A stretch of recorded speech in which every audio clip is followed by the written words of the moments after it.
Hello বন্ধুরা, এই যে আমি বলেছিলাম না আপনাদেরকে পাট শাকের হচ্ছে ভর্তার রেসিপিটা দেখাবো। তা আজকে একটু সময় হলো, তাই হচ্ছে পাট শাকের রেসিপিটা নিয়ে আসলাম, কিভাবে ভর্তা বানিয়েছিলাম। তো ওই তো দেখতেই পেলেন আমার হচ্ছে পাট শাক শুকনো আছে, আরও কিছু আছে। তা আমি পাট শাকগুলো 20 মিনিট থেকে আধা ঘন্টা ভিজায় রেখেছিলাম। রাখার পরে তারপরে পাট শাকগুলো একটু কষলায় কষলায় ধুয়ে নিচ্ছি আর কি।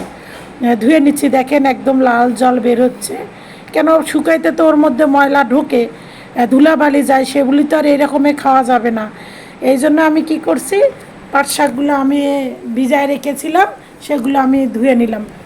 তা আবার এই যে চিপায় আবার জল দিয়ে ভালো করে ধুয়ে নিচ্ছি। নেওয়ার পরে এই যে আমি চিপায় চিপায় আলাদা নিচ্ছি, আলাদা একটা পাত্রের মধ্যে রাখতেছি। হ্যাঁ, আপনারা দেখবেন, হ্যাঁ, সম্পূর্ণ ভিডিওটা, ঠিক আছে?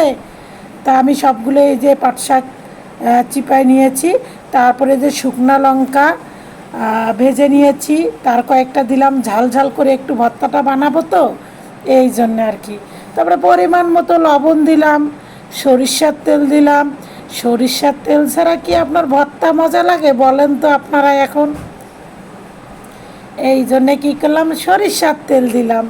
তারপরে রসুনগুলো আমি কুচাই কুচাই নিয়েছিলাম। তারপরে আমার হচ্ছে পিসনি একটা আছে, ওইটা দিয়ে আর কি একটু থেতাই নিলাম। আপনারা কি বলেন জানি না, ছেঁচে, আমরা বলি গ্রামের ভাষায় বলি থেতায়, আর শুদ্ধ ভাষায় ছেঁচে, একটু ছেঁচে নিলাম। নেওয়ার পরে এই যে আমি মরিচগুলো হচ্ছে হাত দিয়ে আউলাই নিচ্ছি। আপনাদের যদি হাত জ্বলে আপনারা হাত দিয়ে করতে যাবেন না, ঠিক আছে?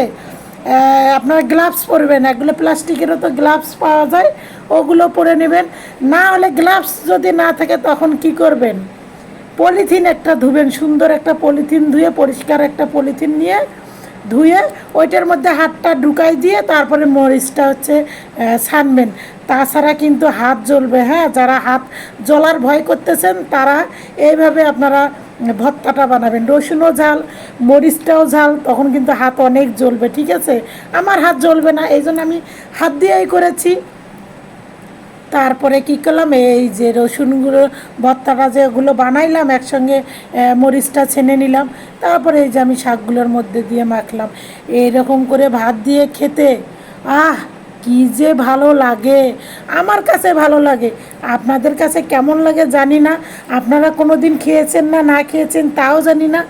অবশ্যই একদিন খেয়ে খেয়ে দেখবেন, একদিন হলেও ট্রাই করে দেখবেন। গরম ভাতের সঙ্গে এই রকম ভর্তা, পাট শাকের ভর্তা, সুটকানি পাতা, আমরা বলি সুটকানি পাতা, খেয়ে দেখবেন অনেক টেস্ট।